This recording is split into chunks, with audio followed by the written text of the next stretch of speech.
You have felt it before. You walk into a room and one person, without saying a word, seems to own the very air around them.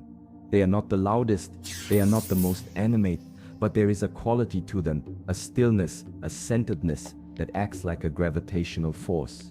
This quality is called presence. It is the unseen currency of power, of respect, of influence. It is the invisible thread that separates those who are merely in a room from those who command it.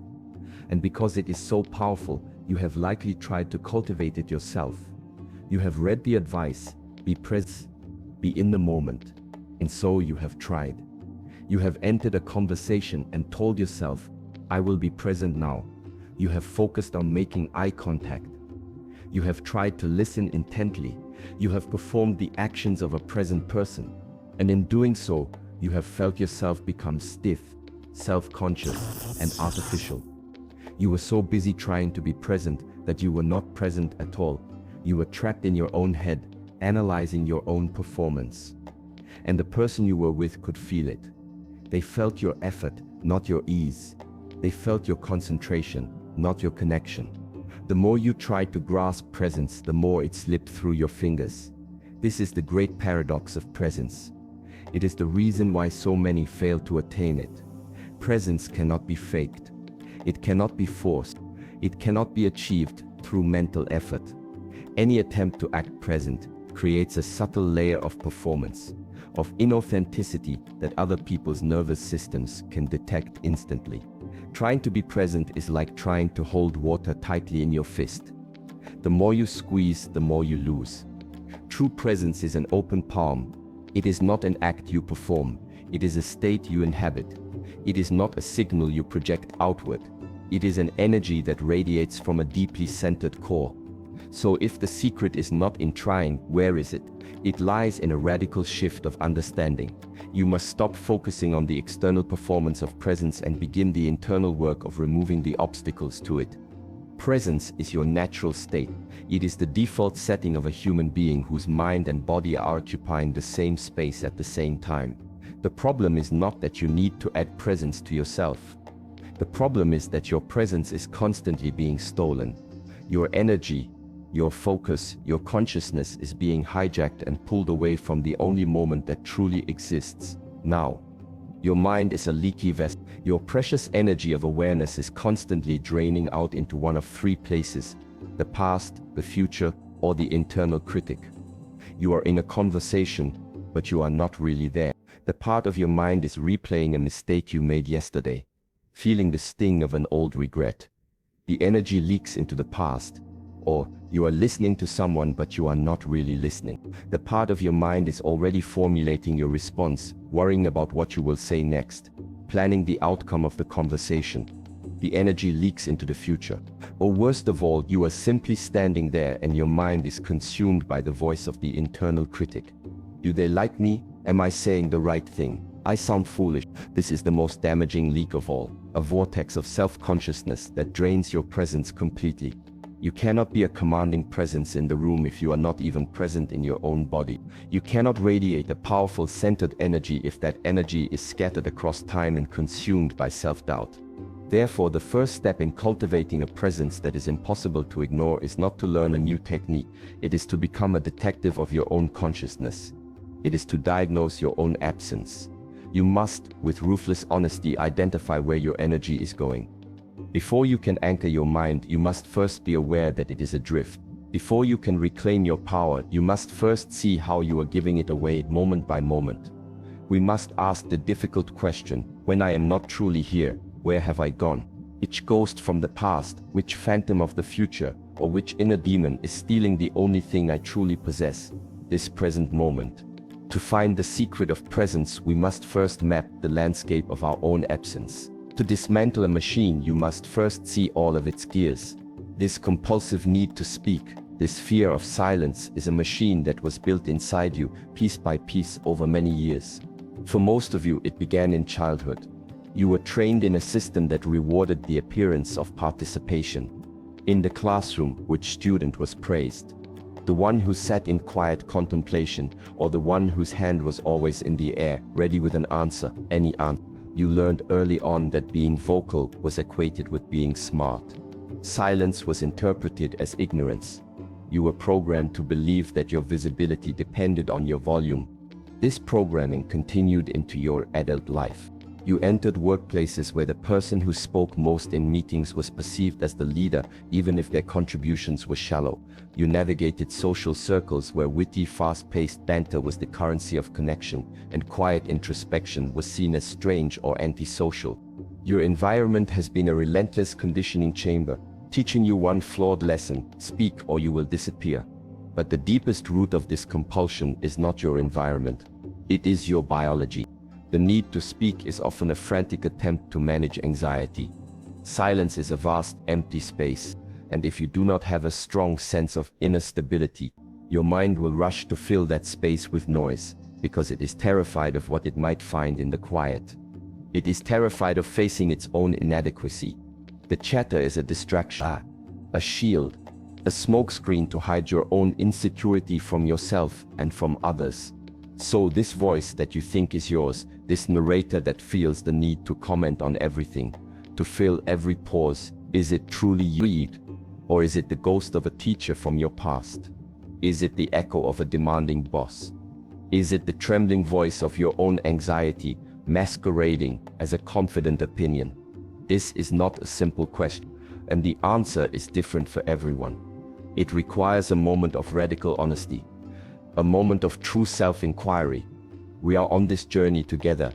This space is not just for my words, but for our collective growth. Let us think of the comment section below, not as a forum for debate, but as our wall of self-awareness, a place where we can post our discoveries without judgment. So, I ask you to pause with me for a moment. Reflect. The deep, compulsive need to fill the silence, is it genuinely yours? Is it an expression of your authentic self? Or is it a program you have been running? An echo from your parents, your schooling, your environment? What do you believe is the true source of this impulse within you? Share your perspective on our wall of self-awareness. There is immense power in transforming a vague feeling into a written thought.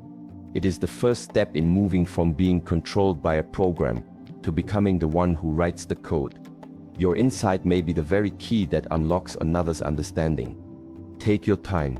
We will be here. Soothe the thief is to begin to starve it of its power. When you notice, my mind is in the future again, or there is the voice of the critic, you create a space of separation. You begin to understand that you are not the thought, you are the one who is aware of the thought. This is the beginning of freedom. But awareness alone is not enough to build an unignorable presence. Awareness is the diagnosis. Now we need the cure. How do you bring your wandering mind home? How do you anchor your consciousness so firmly in the present that the pull of the past and future weakens? You do not fight the mind with the mind. That is a battle you cannot win. The mind is a restless creature, designed to think, to plan, to remember. You must use a different tool, a more powerful, more fundamental anchor. You must use your body. Your body is the ultimate anchor to the now. Unlike your mind, your body cannot live in the past or the future. It can only exist in this precise moment. The feeling of your feet on the floor, the sensation of air entering your lungs, the rhythm of your own heartbeat, these things are always and only happening now. Secret to an unshakable presence, therefore, is the art of anchoring your restless mind to the stillness of your physical body. It is the practice of pulling your consciousness out of the world of abstract thought and into the world of tangible sensation. This is not a metaphor. This is a physiological and neurological process. There is a science to anchoring the mind, and understanding it will give you the key to forging a presence that is not only powerful but real. The human mind is like a wild horse, powerful, full of energy, but prone to running wild into the fields of past and future. You have been trying to tame this horse by shouting at it, by reasoning with it, by fighting it with the sheer force of your will. This is a battle of exhaustion, and you will always lose. The secret of the master is that they do not try to break the horse. They learn to gently and firmly guide it back to a place of rest. They give it an anchor. As we have established, that anchor is your body. This practice of consciously inhabiting your physical form is the master skill of presence. It is the training that allows you to take your scattered energy and unify it into a single potent point of focus, right here, right now. And like any skill, it is built upon a foundation of science. There is a specific neurological process that governs your ability to be present, and by understanding it, you can train it like a muscle. This process is known in neuroscience as interoception. The term was popularized by neuroscientists like Antonio Damasio and Bud Craig, who have mapped how our brain experiences our internal world. Interoception is, simply, the nervous system's perception of the physical state of the body, from the inside out. It is the sense that feels your own heartbeat, the expansion and contraction of your lungs, the tension in your muscles, the temperature of your skin. The part of your brain primarily responsible for this is called the insular cortex. Think of the insular cortex as the bridge between your body and your consciousness. It takes the raw data from your physical sensations and translates it into what we experience as emotions, feelings, and a sense of self. Fear is the key. Research has shown that the more developed a person's insular cortex is, the greater their capacity for self-awareness, emotional regulation, and empathy. In other words, the better you are at feeling your own body, the more present and emotionally intelligent you become. Every time you consciously direct your attention away from the abstract world of thought and toward the tangible sensations within your body, you are, in effect, doing a workout for your insular cortex. You are strengthening the very neural pathways that create the state of presence. When you are lost in anxiety about the future, your insular cortex is weak and your mind is disconnected from your body. You are a floating consciousness adrift in a sea of imaginary threats. But when you consciously bring your attention to the feeling of your feet on the ground, you are activating this neural bridge. Tweebreak, you are telling your mind, come home, be here, in this body, in this moment. This is where safety is. This is where reality is. This is why the old wisdom says to ground yourself. It is not a metaphor, it is a neurological command. Let us try it, right now. A simple foundational exercise. Wherever you are, bring your awareness to the points of contact your body is making with the world. Feel the weight of your body in the chair or on the floor. Feel the texture of the clothing against your skin. Feel the subtle sensation of the air temperature on your hands and face. Now bring your awareness to your breath. Do not change it. Just feel the physical sensation of the air entering your nostrils, filling your lungs, and then leaving your body. For these few seconds, your mind was not in the past. It was not in the future. It was not judging you. It was right here, anchored to the physical reality of your own body. You were present. You were in command. This is the training. It is the practice of repeatedly, gently and firmly guiding your awareness back to the anchor of your physical self.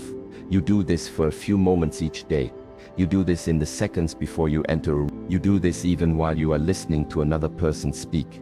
It is a silent internal martial art.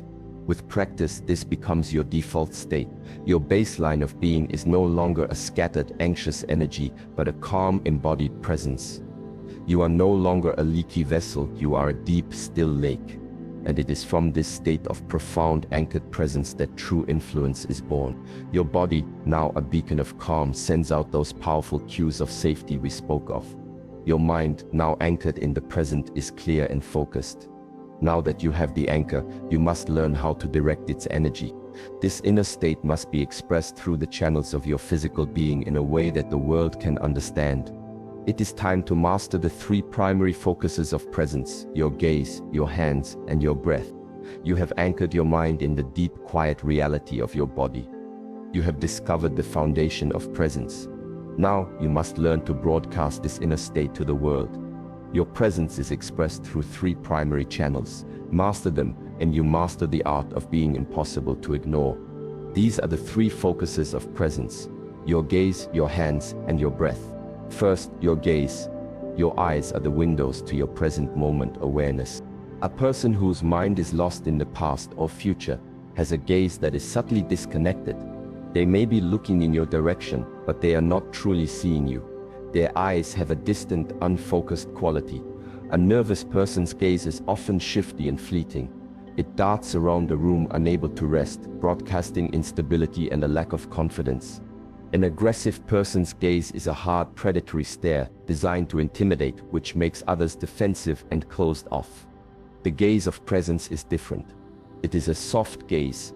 It is calm, open, and relaxed. It is a gaze that truly sees the person in front of you, without judgment, without planning. It is a gaze of pure curiosity and acceptance.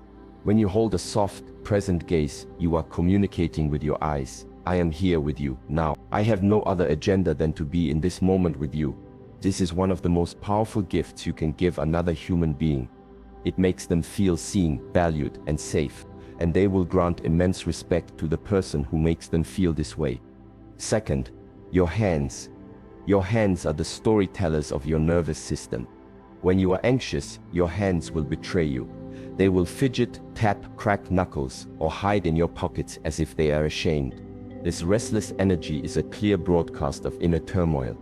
It tells the world you are not comfortable in your own skin. The hands of presence are calm. They are either held in a state of relaxed stillness, perhaps resting gently in your lap or at your sides, or they move with slow, deliberate, and open gestures that emphasize your words. Think of a master craftsman. Their hands are steady, precise, and confident. Treat your hands with the same respect. Let them be an extension of your inner calm, not a frantic broadcast of your inner chaos. When your hands are still, your mind becomes stiller, and the world perceives that stillness as power. Third, and most importantly, your breath. The breath is the master regulator that governs the first two focuses. It is the silent, rhythmic metronome that keeps your entire being in a state of composure.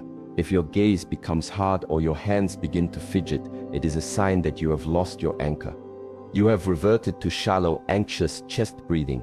Your first and only action in that moment is to return to your breath. Take one slow, conscious diaphragmatic breath. As you do, you are manually resetting your nervous system back to that calm, ventral vagal state. You will feel your shoulders drop.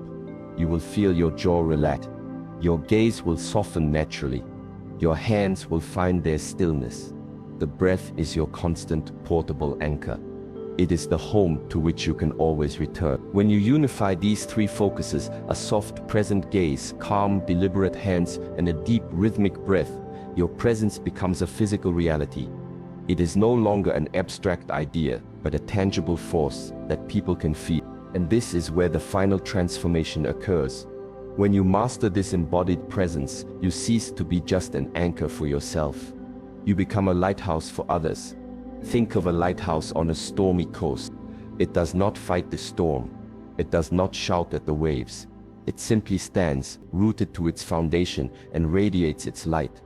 Its stability provides a point of reference, of safety, of clarity for all the ships lost in the chaos. This is who you become. When you walk into a room full of anxious, scattered energy, your calm, anchored presence becomes a beacon. You do not have to say a word. People's nervous systems will subconsciously register your stability, and they will be drawn to it. Your calm will calm them. Your presence will focus them. You do not just command the room, you harmonize it. This is the ultimate secret. True presence is not about dominating others.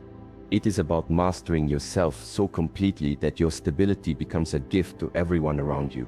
You have moved from being a victim of your own distraction to being an architect of your own centeredness. And now, you radiate that centeredness as a force for order in a chaotic world. So, let us seal this final transformation. This is not just a technique to learn, but an identity to embody. A vow to inhabit your body, to own your presence, and therefore to own your power. Declare this with me now. Write it in the comments below as a contract with your highest self. A declaration of your new state of being. I am present. I am power. Write it. Believe it. And then, go out and be it. The world is waiting for your light.